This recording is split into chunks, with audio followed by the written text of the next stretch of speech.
What about those State Department people that the president today said were held accountable? The reports are, as Congresswoman Ileana Ros-Lehtinen just said, is that they're still on the payroll. With me is Fox News military analyst Colonel David Hunt, who joins us from Boston, and former State Department senior advisor Christian Whiton, who joins us from L.A. All right, gentlemen, where is the accountability? Is this yet another example of empty promises and watered-down justice, Colonel Hunt? Yeah, it is. I mean, there's so many days have gone by since this happened.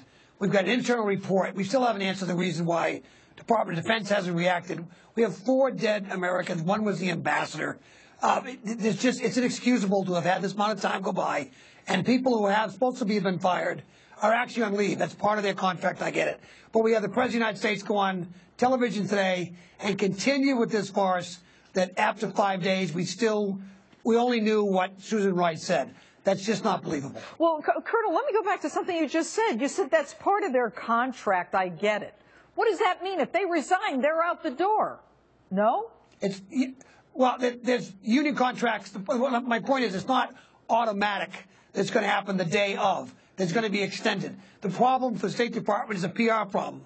There can't just be, there's 4 State Department people, by the way. There's people all throughout the chain of command that need to pay for what didn't happen before September 11th and what didn't happen on September 11th. Well, you know, and that's one of the problems. Christian Whiton, let me ask you this. Have you ever heard anything like this before, where people resign? The president goes on national television and says they have been held accountable, past tense. Meanwhile, the only person in jail is the guy who made the video.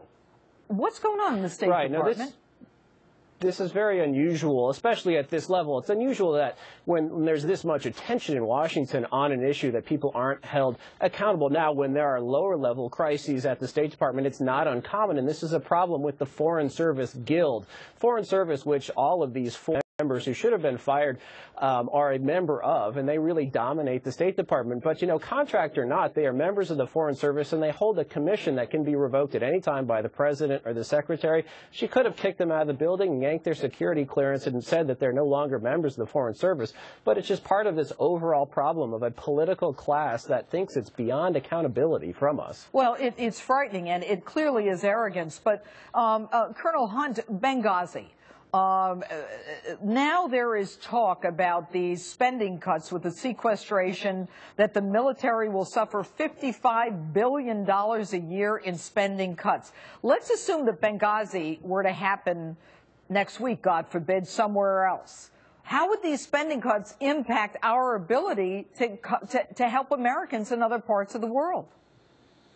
It's hard to imagine a worse response than the Department of Defense had on that day. But the reality is, operationally, a lot of things could not be available, starting with the satellites, starting with drones, and the reaction forces that never got to Benghazi. It actually could have been slower. There's going to be if this thing goes off the cliff, be a massive reduction in capability to all of the services, and it really can't be allowed to happen. And Christian, what would happen if someone were to hold the State Department or try to hold the State Department accountable? Assuming that there is a commission, as you just talked about, with these people who have been, resigned, can anyone force them to leave the job if there is not a contract? You know, the president has the ability to set foreign policy and can fire people who are his aides. And essentially, these people are. But, you know, what really needs to happen, and this, you know, there are 2 things going on. There was the malfeasance in Libya.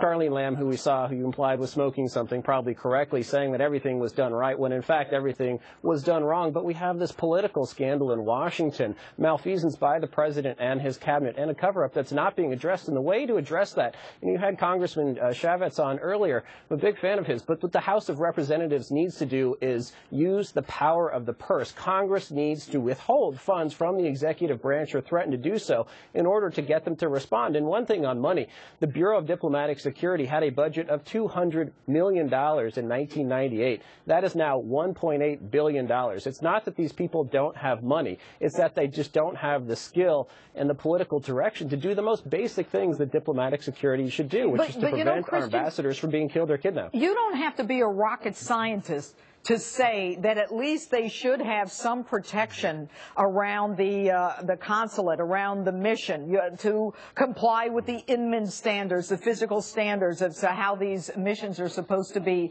protected. I mean, if you just blame money and you get away with it, and you play a shell game and say they're over here when they're, you know, they're out the door when they really just moved down the hall. I mean, it just is, it's shocking, and it is amazing that there is no recourse. Is there recourse on the part of the families or anyone else?